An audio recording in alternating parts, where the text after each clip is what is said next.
कि प्रधानमंत्री पहले अपने आचरण में सुधार करे और प्रधानमंत्री देश के लिए त्याग करे, प्रधानमंत्री अपने लोगों को त्याग की पाठ पढ़ावे।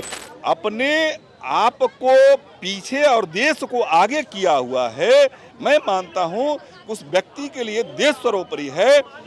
एक एक सिलेंडर के लिए हम लोग तरस रहे हैं, देश सुरक्षित हाथों में। अब मोदी जी विश्व गुरु भगवान है इस पृथ्वी के। सरकार चली जाएगी, महाराज जी चले जाएंगे तो अपने मठ, ठीक, और हम लोग क्या करेंगे, यहाँ लाठी डंडा खाएंगे, मुकदमा करेंगे, जेल चले जाएंगे। उधार की जिंदगी हम भाजपा वाले जिया नहीं करते, ये उधारी वाली जिंदगी नहीं चलती है यहाँ पर। उधार की जिंदगी हम भाजपा वाले जिया नहीं करते और पीछा हम हर किसी का किया नहीं करते, लेकिन दिल में अगर दर्द हो तो है दोस्त दिल का तबादला कर ले, वरना हम भाजपा वाले हर किसी को दिल दिया नहीं करते। मोदी जी ने एक बयान क्या दिया जिसके बाद जो पूरे देश की जो सियासत है वो गर्मा गई, पूरे देश की जो जनता है वो काफ़ी तिलमिला गई। और वो बयान था कि मोदी जी ने अपने एक भाषण में बोला था कि जनता से कि जो सोना है वो ना खरीदें, पेट्रोल डीजल पे जो है उसकी बचत करें। तो उसी को लेके आज हम लखनऊ की जनता से भी पूछेंगे कि उनकी क्या राय है। अभी हाल ही में मोदी जी का एक बयान बड़ा वायरल हुआ है जिसमें उन्होंने बोला है कि महंगाई बढ़ सकती है, पेट्रोल डीजल पे थोड़ा उसकी बचत कीजिए। तो इसको लेके क्या भाई बजट तेल और गैस का तो जिम्मेवार मोदी जी हैं। देखिए, जब तक जर्मनी बर्बाद हो रहा था हिटलर के माध्यम से, जितने जर्मनी के हिटलर के भक्त थे वो लास्ट तक मानने को तैयार नहीं हुए कि हमारा जर्मनी जो है बर्बाद हो रहा है। वो अंत तक कहते रहे कि जर्मनी की अर्थव्यवस्था ठीक है, जर्मनी का सिस्टम ठीक है, जर्मनी का व्यवस्था ठीक है, जर्मनी का राजा ठीक है। लेकिन हुआ क्या? जर्मनी से तुलना कर दिया। बिल्कुल। कारण ये है कि जो हमारा प्रधानमंत्री आह्वान कर रहा है निश्चित तौर पर कि विदेश मत जाओ, भाई अच्छी बात है, हम नहीं जाएंगे। गाड़ी पर मत चलो, ये भी भाई बात अच्छी है। लेकिन मुख्यमंत्री के गाड़ियों का काफिला चेक कर लीजिए, प्रधानमंत्रियों के गाड़ियों का काफिला चेक कर लीजिए, इनके विधायकों का जो 10-10 गो फॉर्च्यूनर में चलते हैं उनकी काफिला को चेक कर लीजिए। अगर देश वास्तव में संकट में है तो मोदी जी ये क्यों नहीं कह देते हैं कि आप जो है देश के राष्ट्र के नाम पर जितने इनके एमपी एमएलए हैं ये शुद्ध रूप से घोषित कर दें कि जब तक देश संकट में रहेगा हमारा कोई एमपी और एमएलए, कोई मिनिस्टर और मुख्यमंत्री राजकीय कोष से 1 रुपया नहीं लेगा। अगर राष्ट्र को मजबूत करना है तो ये भी गिड़गिड़ाने से तो अच्छा है कि कम से कम अपने जहां आप जिस सिस्टम से बिलोंग करते हैं, जिस सिस्टम के आप मुखिया हैं, पहले आप अपना सिस्टम को, गांधी जी ने जब अब आजादी की लड़ाई से पहले सूट बूट में वो थे, उनको हिंदुस्तान के भ्रमण करने के बाद लगा कि ये भारत नंगा भूखा है, तो उन्होंने तब समाज का सुधार की बात की जब अपना टाई या कोट उतार करके खूंटी पर टांग करके एक धोती पहन करके पूरे देश का भ्रमण किए। आप जो है अपने साधन में कटौती नहीं कर रहे हैं, अपने विधायकों के साधन में कह रहे हैं कि साधन में कटौती नहीं कर रहे, लेकिन तमाम वीडियोस भी तो आए उनकी इस बयान के बाद कि लोग साइकिल से ऑफिस जाते दिख रहे हैं, कुछ लोगों ने अपना काफिला कम कर दिया। ब्रजभूषण सिंह के बेटे ने तो बस खरीद ली है मिनी, अब उससे जा रहे हैं, सिक्योरिटी गार्ड भी उसी बस में, मतलब जहां वो पहले तमाम काफिला लेके चलते थे अब वहीं एक गाड़ी एक बस का यूज कर रहे हैं। हमको लग रहा है कि इन नेताओं को वीडियो बनवाने का शौक हो गया है। कारण ये है कि इन नेताओं के अगर वास्तविक में पैतृक स्थिति का आप मूल्यांकन करिए, केवल ज्यादा नहीं 2 दशक, जो 2 दशक में आज फॉर्च्यूनर गाड़ी में चल रहे हैं, इनके पास पहले साइकिल नहीं हुआ करती थी। साइकिल जो आज हजारों करोड़ के दौर से गुजर रहे हैं, जिनके पास 10-10 फॉर्च्यूनर चल रही, ये कोई स्टेट राजा महाराजा के लड़के नहीं है। सब इसी आज भी यहाँ 90% ऐसे MP MLA हैं जिनके पास दरवाजा नहीं है कि वो अपने दरवाजे में गाड़ी घुसा करके आप गाड़ी को सदर में बंद करा ले। आज भी चाहे वो गाड़ी विधानसभा के सड़क पर हो, लोकसभा के सड़क पर हो और चाहे आवास के सड़क पर हो, जब राजा बनते हैं तो राजा का सिस्टम होता है, राजा के पास राजमहल होता है, राजा राजा होता है। लेकिन घोड़ा का नाल ठोकात रहे तो एक मेंगुची बैठ कर देख रही थी, कही कि साहब हमरों में नाल ठोक दे नहीं तो इकड़ी गौड़तिया। अरे साहब वो कहा कि साहब आपके ऊपर कहाँ नाल ठोकूं, तो वो कहा कि नहीं ठोकिए। एक जहां कटिया मारा तो प्राण उसका छूट गया। यही आज के भौतिक जो राजा आपको दिखाई दे रहे हैं, इनका भौगोलिक स्थिति ये है। आज भी इनके घर जाकर देख लीजिए कि इनकी वास्तविक पृष्ठभूमि, ये किस पृष्ठभूमि से आते हैं, किस संस्कार से आते हैं, किस आवाम से आते हैं। केवल ये खेलने का हाल जानते हैं। मैं चैनल पर इतना जरूर कहूंगा कि प्रधानमंत्री पहले अपने आचरण में सुधार करें और प्रधानमंत्री देश के लिए त्याग करें। प्रधानमंत्री अपने लोगों को त्याग की पाठ पढ़ावे कि भारतीय जनता पार्टी का नेता सड़क पर आकर के और पैदल चलना शुरू करे, हालात देश की अनेरे सुधर जाएगी। लेकिन सरकार आपकी है और नेता भी आप ही रहेंगे। मार्गदर्शन आपका देश चाहता है, जरा उसको चरितार्थ करके दिखाइए। प्रधानमंत्री के बयान के बाद जो है काफ़ी जनता में आक्रोश भी फैल गया, क्योंकि उन्होंने कहा था कि पेट्रोल डीजल की थोड़ा बचत करिए, सोना वोना मत खरीदिए। बहुत सारे ऐसे बयान जो उनके वायरल हो रहे हैं, जिसके बाद अब जनता जो है काफ़ी आक्रोशित नजर आ रही है। इसको किस तरीके से देखते हैं और प्रधानमंत्री के इस बयान को लेकर आप क्या कहना चाहेंगे? देखिए, पहली बात तो कुछ गलत नहीं बोला गया। देश के यशस्वी प्रधानमंत्री हैं मोदी जी, और देश के प्रधानमंत्री होने का पद होता है कि देश घर का मुखिया जैसे होता है, वैसे वो मुखिया की भूमिका में इस समय है। अगर वो देश की आने वाली या चलने वाली वर्तमान या आने वाली भविष्य की कोई स्थिति परिस्थिति को अनुमान के तौर पर अगर कुछ समझ पाकर अगर एक तरह से सुझाव सलाह पूरे देश को संदेश के माध्यम से देना चाह रहे हैं, तो उसमें गलत क्या है? आक्रोशित होने की जरूरत क्या है? किसको सोना खरीदना है, कितना टन खरीदना है, जितना टन चाहे उतना खरीद, कोई रुकवाई उन्होंने रोक नहीं लगाया। किस जिसको जितना डीजल पेट्रोल डलाना है जाकर डलाए, कोई रोक लगी है? नहीं, बिल्कुल नहीं रोक लगी है। लेकिन कहा गया है, जैसे हमारे गार्जियन कहते हैं पढ़ते वक्त, बेटा पढ़ाई करो, फालतू समय बर्बाद ना करो, उतना समय पढ़ाई पर खर्च करो, दौड़ो धूपो, शरीर बनाओ, सेहत बनाओ, शिक्षा पर ध्यान दो। वही चीज़ हमारे प्रधानमंत्री जी कह दिए, तो उसमें आक्रोश होने के, बुरा मानने की क्या बात है? अब बुरा किनको लग रहा है? ये विपक्ष वालों की चाल है कि प्रधानमंत्री जी ने ये ऐसी बात क्यों कह दी। कहने का मतलब यह है कि आपको सुझाव दे दिया गया, संदेश के माध्यम से संबोधित कर दिया गया, मानना न मानना आपकी मर्जी। हमने देश की स्थिति को देख कर परख के, जो वर्तमान स्थिति चल रही है, कि जो वैश्विक स्थिति पर लड़ाई चल रही है, उसके संदर्भ को ध्यान में रखते हुए कि अगर संसाधनों को सीमित कर लिया जाएगा तो हमको आने वाली चुनौतियों से लड़ने की शक्ति रहेगी, सामर्थ्य रहेगा। सर का कहना है कि बहुत सही डिसीजन लिया है, क्योंकि देश अभी ऐसी हालात हैं, ऐसी स्थितियों से जूझ रहा है। किस तरीके के जो बयान दिए हैं, उन्होंने कोई रोक नहीं लगाई है, उन्होंने बस ये बोला है कि थोड़ा सा संतुलित कर ली जाए, चीज़ें बैलेंस कर ली जाए। आप किस तरह से देखते हैं? देखिए, जब प्रधान सेवक जब कह रहे हैं देश का, कोई भी अगुवाई जब देश का करता है, महात्मा गांधी जी ने 1942 में कहा था कि विदेशी कपड़ा का हम नहीं पहनेंगे, स्वदेशी कपड़ा अपनाएंगे। लाखों लोगों ने विदेशी कपड़ा का बहिष्कार कर दिया था। विनोबा भावे जमींदारों से कहा था कि जमींदारों तुम भूमिहीन किसानों की ज़मीन छोड़ दो। तमाम लाखों लोग इस ज़मीन को छोड़े थे।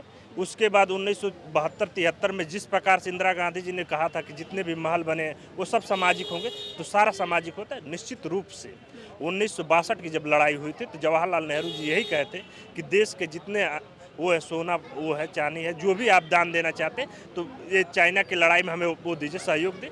तो निश्चित रूप से जब भी देश आप देखेंगे, शास्त्री जी का उन्होंने अनाज के लिए कहा था कि समाज जो है देश अपना एक टाइम का भोजन उपवास रखे, तो निश्चित लाखों लोगों ने माना था, करोड़ों लोगों ने माना था। उसी प्रकार से मोदी जी कह रहे हैं कि नहीं, देश में जिस प्रकार से वैश्विक संकट आया है, जिस प्रकार से तेल की हमारी सप्लाई पूरी नहीं हो पा रही है, आने वाले समय में जिस प्रकार से अमेरिका और ईरान में तनातनी चल रहा है, तो इससे पहले कि हम अपनी व्यवस्थाओं को कुछ सुदृढ़ कर लें, अपना वैकल्पिक व्यवस्था देख लें, अपना इलेक्ट्रिक वाला बाइक चला लें, कार चला लें, तमाम चीज़ें शिफ्ट कर लेंगे तो निश्चित रूप से इस देश का पैसा कुछ तो बाहर जाने से बचेगा और कुछ दूसरी ओर हम साइड कर लेंगे तो हमारा जो रुपया का जो निचला गिरता हुआ स्तर है वो निश्चित रूप से ऊपर आएगा। इसी को लेकर के वहाँ के भाजपा के तमाम सांसद मंत्री तक ले ऑटो रिक्शा पर चलना शुरू कर दे, मगर विपक्ष का एक नेता तक ले अभी तक ले इस पक्ष में नहीं है कि नहीं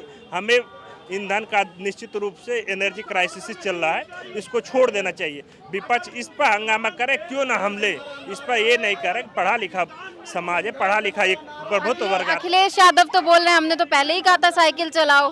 जब भाजपा के तमाम नेता साइकिल से निकले मोदी जी की बात के बाद तो अखिलेश यादव तंज कसे और पोस्ट किए एक्स पे कि हम तो पहले ही कहते कि साइकिल चलाओ। देखिए, ट्वीट करना और धरातल पाना बड़ा अंतर है। उनके 37 सांसद हैं, उनके 111 लगभग वो हैं विधायक हैं दोनों मिला के, उसमें से कितने लोगों ने पैदल इलेक्ट्रिक पर साइकिल पाए, कम से कम उनको एक बार ये देख लेना चाहिए। निश्चित रूप से भाजपा का ही है तो उसके एक आम कार्यकर्ता जो पार्षद है वो तक ले साइकिल पर चलना शुरू कर दिया, तो निश्चित रूप से जो बदलाव है, जो करवट है, इसीलिए भाजपा दिलों में जीतती है कि ऊपर का मोदी जी कहते हैं तो नीचे का एक आम कार्यकर्ता पार्षद तक ले उस बात को मानता है। इनका खुद का एमएलए और एमपी पार्षद तक ले इनकी बातें नहीं मानते, तो ये निश्चित रूप से लोग देख रहे हैं। कह रहे हैं भाजपा दिलों में उतरती है। मोदी जी के बयान के बाद बहुत मामला गंभीर हो गया है, जनता पूरा आक्रोशित है कि सोना नहीं खरीदने दे रहे हैं मोदी जी। देखिए, नोटबंदी का आप देखें हैं कि नोटबंदी जो था इसका कारण था कि ये टैक्स के वजह से ये सब प्रक्रिया लागू किया गया और ये टैक्स के हिसाब से ये लागू किया करने का मतलब ये है कि टैक्स नहीं दे रहे हैं लोग, सोना खरीद रहे हैं तो ये पैसा विदेश जा रहा है ना खरीदें, और ये टैक्स नहीं दे रहे हैं तो कम से कम रुकेगा तो ये पता चलेगा। इस पर कानून लागू कर देना चाहिए, कितना किसको सोना रखना है इसे स्पष्ट होता। कितना किसको सोना रखना है, कानून लागू करना चाहिए। वो टैक्स का मतलब है कि आप लोग टैक्स के दौरान सोना खरीद ले रहे हैं, पैसा आ नहीं रहा है, टैक्स आएगा कहाँ से? तो ये प्रक्रिया अपने हिसाब से वो लगाते होंगे। जैसे आपने नोटबंदी देखा, कागज खरीदा गया, छपाई हुआ, इसके बाद भी वो बंद हुआ, पैसा बर्बाद हुआ। आज भी वही प्रक्रिया है। हम लोगों ने अंग्रेजों को भगाया, देश में तमाम लोगों ने अपनी जान दे दिया, और ये फिर विदेशों से बुलाया जा रहा है व्यापार करने के लिए। हमारे देश में पैसा रहते हुए टेक्निकल लोग पढ़े लिखे हैं जो देश को चला सकते हैं, टेक्निकल से कारोबार को बढ़ा सकते हैं, ये विदेशी लोगों को बुला रहे हैं। बताइए किस तरीके से देख रहे हैं आप मोदी जी के बयान को, क्योंकि बयान आने के बाद जो है लोगों में कहीं ना कहीं डर का माहौल हो गया, डर जैसी स्थिति हो गई है, क्योंकि बहुत से लोग इसको पॉजिटिव तरह से देख रहे हैं, बहुत से नेगेटिव लोगों को लग रहा है कि कुछ बड़ा होने वाला है, कुछ बड़ा संकट आने वाला है देश पे।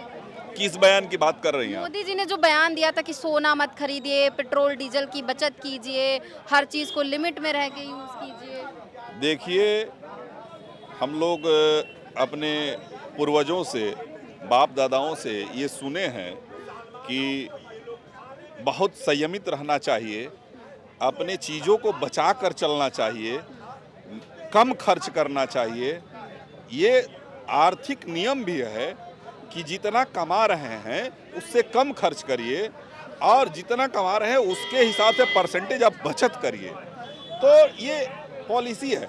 दूसरी चीज़, जो आज पूरे विश्व में एक वैश्विक स्थिति पैदा हुई है, उसको मद्देनजर देखते हुए प्रधानमंत्री हमारे आने वाले भविष्य के लिए मतलब एक जागरूक करना चाहते हैं अपने देश की जनता को कि अगर कोई विकट परिस्थिति भी विश्व में पैदा होती है तो हम पहले से इतना संयमित रहें कि उस परिस्थिति को हम झेल सकें। लेकिन बहुत सारे लोगों ने तो इसको एकदम नेगेटिव वे में ले लिया है, बहुत हाइपर हो गए, बहुत टेंशन में आ गए इस बयान के बाद। देखिए, जो देश का विकास कर रहा है प्रधानमंत्री, अपने आप को पीछे और देश को आगे किया हुआ है। मैं मानता हूं उस व्यक्ति के लिए देश सर्वोपरि है, तो निश्चित रूप से वह उनका एक एक संदेश देश के लिए होता है। लेकिन यह इसी देश में आतंकवादियों का, पाकिस्तानियों का मुकदमा लड़ने वाले लोग भी हैं, उनकी वकालत करने वाले भी लोग हैं, 12 बजे रात में अदालत खुलवा के देश विरोधी आतंकवादियों का मुकदमा लड़ने वाले इस देश में रहते हैं, तो क्या प्रधानमंत्री के सोच को और देश के मजबूत करने वाली पॉलिसी को वो सराहेंगे?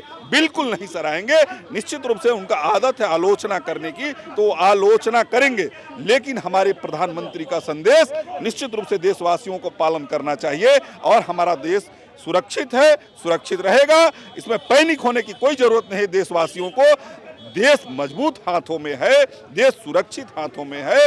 निश्चित रूप से जय हिंद, जय भारत। सर का कहना है कि देश सुरक्षित हाथों में है, मजबूत हाथों में है, लेकिन अभी हाल ही में कुछ दिन पहले आपने भी सुना होगा, मोदी जी ने एक बयान दिया था कि सोना मत खरीदिए, ज़्यादा कंट्रोल कीजिए, पेट्रोल डीजल बचाइए।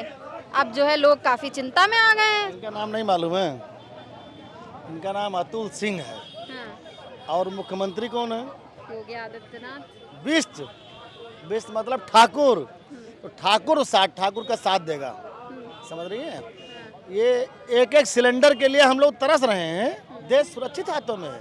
3-3 रुपए डीजल का दाम बढ़ गया, तेल डलवाते हैं गाड़ी में, कितनी तकलीफ होती है ये हम जानते हैं, कितनी तकलीफ झेल रहे हैं। ये राजा ठाकुर हैं, ये पैसे वाले लोग हैं। हम जैसे कमजोर लोगों को क्या होगा? क्या देख रही हैं?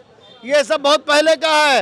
ये हमारे बाप की दी हुई प्रॉपर्टी है, जिसको मैं पहन करके चल रहा हूँ। ये भारतीय जनता पार्टी की सरकार में नहीं बनाया कुछ। इस समय हमको लगता है साइकिल चलाना पड़ेगा। मतलब साइकिल ये मत समझिएगा कि साइकिल वाली सरकार, क्योंकि साइकिल वाली भी सरकार हमसे दूर है। वो तो सवर्णों का हमारा शोषण करती रहती है। उसके एक पागल कोई नेता आ गया भाटी, वो सवर्णों को गाली देता रहता है। सवर्ण जो है, सवर्ण अपना हक लेकर निकलता है। अभी मंत्रिमंडल का बंटवारा हुआ, सब सवर्णों को बढ़िया बढ़िया पद दिया गया, बढ़िया बढ़िया मंत्रालय। और जो मंत्री बने हैं सब भिखारी वाला मंत्रालय पा गए हैं, सब रो रहे हैं। हमको क्या रे, हमने कहा यार कुछ तो मिला। अरे हम लोगों को कुछ नहीं मिल रहा है, हम लोगों ने वोट दिया है। जनता तो समझदार है, लेकिन एक कार्यकर्ता जो बूथों पे लड़ रहा था, हम 22 में सपा छोड़ के भाजपा में आए, 22 में आए। हम 22 साल समाजवादी पार्टी में थे। अरे इससे ज्यादा खुशहाल उसमें थे, इससे ज्यादा खुशहाल उसमें थे। दल बदल का हमारे ऊपर कोई आरोप नहीं था, लेकिन यहाँ दल बदल भी करके आए और यहाँ भिखारी बन गए। अधिकारी जानते हो क्या बोलता है? सर टेंडर कराएंगे। चलो भैया टेंडर करा दो। टेंडर कितने का है? 300 करोड़ का टेंडर। अब हम लोगों की औकात नहीं है, हम लोग 300 वाले लेने वाले हैं। 3 लाख का टेंडर हो ले। अब मोदी जी विश्व गुरु भगवान है इस पृथ्वी के। उन्होंने किसको बनाया? अडानी को बना दिया। लो अडानी भैया आ जाओ, अंबानी भैया आ जाओ। उसे क्या नाम है जो भाग गया? ओ तारक मेहता का उल्टा चश्मा हम लोग देख रहे हैं। हम लोगों की स्थिति बहुत खराब हो चुकी है। देखो ये भारतीय जनता पार्टी के नेता हैं, इनको चाहिए टिकट, ये कुछ बोल नहीं सकते, लेकिन दिल के अंदर क्या है? दिल के अंदर जब हम लोग निकालेंगे, तो जब वो टिकट, जब वो बटन आएगी ईवीएम वाली, ईवीएम फिर आएगी। वो एक कोई पागल बोला है कि ईवीएम को हटा देंगे हम। अभी कोई पागल, कोई मुख्यमंत्री है, एक पूर्व मुख्यमंत्री है, राहुल गांधी बोले, कोई बोला है कि हम ईवीएम को हटा दे। अरे तुम सरकार नहीं हटा पा रहे हो तो ईवीएम क्या हटा पाओगे? ईवीएम में तुम्हारे बस की बात नहीं है। तो आप आक्रोशित हैं, फिर 27 में आप जिता किसको रहे हैं? यही तो मामला फंसा है।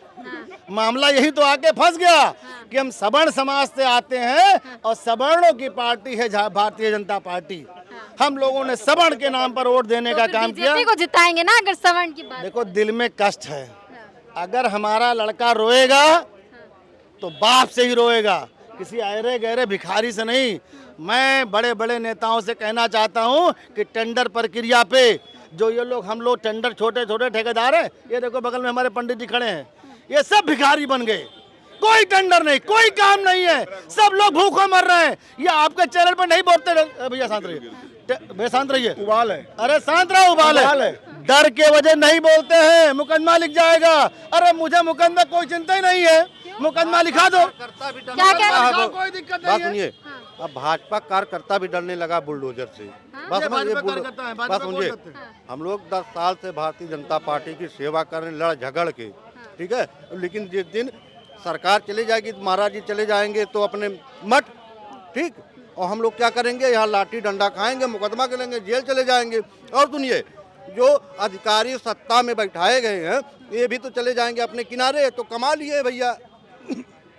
कार्यकर्ता क्या करेगा, कार्यकर्ता क्या करेगा? कार्यकर्ता तो जो रो रहा है भैया, इतने रो रहे हैं कार्यकर्ता। ये बगल में एक आगे और चापलूस एसके सिंह इनका नाम है, ये भी योगी बाबा करेंगे। अरे इनके दिल से पूछो, अब ये कैमरा बंद हो जाए उसके बाद पूछिए मैडम, आप इनसे पूछिए, ये बताएंगे कि मेरी हालत खराब है, खस्ता हाल हो गया है परिवार को। मोदी जी तो इतना सोच रहे हैं, संकट की स्थिति बनने से पहले वो सबको एक बार सचेत करे दे रहे हैं कि कुछ होगा तो पहले से बताए। हमारी मेहरारू ने चैन मेरा छीन के रख लिया है। हाँ। अब ये अंगूठी भी उतारने की बारी आ गई, क्योंकि मोदी की नजर पड़ जाएगा, ये उतार दो, नहीं होगा तो सही कह रहे हैं। इनकी मेहरारू ने इनका चैन छीन लिया, इसीलिए बेचैन है। जब चैन गायब तो बेचैनी तो दिख ही रही है, वही बेचैनी है। लेकिन भाजपा है क्या? भाजपा कार्यकर्ता है क्या? भाजपा कार्यकर्ता कहते हैं कि उधार की जिंदगी हम भाजपा वाले जिया नहीं करते, ये उधारी वाली जिंदगी नहीं चलती है यहाँ पर। उधार की जिंदगी हम भाजपा वाले जिया नहीं करते, और पीछा हम हर किसी का किया नहीं करते। लेकिन दिल में अगर दर्द हो तो है दोस्त दिल का तबादला कर ले, वरना हम भाजपा वाले हर किसी को दिल दिया नहीं करते। ये कहने वाले कि इनकी बेचैनी को मैं दूर करना चाह रहा हूँ। सरकार बने, इनको 300 रुपए काम नहीं किया है, ये अब जाके रिक्शा चलाएगा, 300 रुपए रिक्शा चलाएगा। रिक्शा चलाने की बात कर रहे हैं, ऐसा क्या हो गया? ये उम्मीद लेकर आए थे भाजपा में कि हम भाजपा में जाएंगे कमाएंगे, और जो उम्मीद ही लेकर नहीं आया कि भाजपा बंद कर देगा परिवार। आप काम करो, मजदूरी करो, खेती करो, दुकान करो, ढाबा चलो, रेस्टोरेंट करो, पढ़ाई करो, बच्चों को पढ़ाओ। भाजपा के लिए ये जो दिल की बात कहे, न जाने क्यों लोग धड़कते सीने में पत्थर को दिल कहते हैं, न जाने क्यों धड़कते सीने में दिल को पत्थर को दिल कहते हैं। दिल को दिल बनाने में एक उम्र गुजर जाती है, भाजपा वाले क्या जाने। दिल को दिल बनाने में एक उम्र गुजर जाती है, ये भाजपा वाले क्या जाने, जिनके पास न बीबी है न बच्चे हैं। कह रहे हैं जिनके पास ना बीवी है ना जिनके पास बच्चे हैं, उनके सीने में दिल नहीं है, वो क्या जाने। लगातार जो है लोगों के दिलों में जो है काफ़ी ज़्यादा आक्रोश है, वो भी देखने को मिल रहा है। वहीं कुछ लोग जो हैं वो मोदी जी के बयान के फेवर में भी हैं, लेकिन कई लोगों का ये कहना है कि उनके इस बयान से उनको काफ़ी ज़्यादा जो है कष्ट पहुंचा है, काफ़ी ज़्यादा उन्होंने इस बयान को सीरियस ले लिया। हालांकि मोदी जी ने जो ये बयान दिया था कि चीज़ों को सेव करके रखना है, वो विपत्ति, अगर कोई विपत्ति आती है, देश पे कोई संकट आता है, क्योंकि जैसा कि आप सभी देख रहे हैं कि किस तरीके से विश्व में किस तरीके से वॉर जैसी स्थिति है, इसलिए ऐसे बयान दिए गए थे। हालांकि लोगों में काफी आक्रोश बढ़ गया है। फिलहाल के लिए बस इतना ही। आप देखते रहिए रेड इंक, मैं हूं आपके साथ श्रेया शुक्ला, कैमरा पर्सन समीर अख्तर के साथ लखनऊ।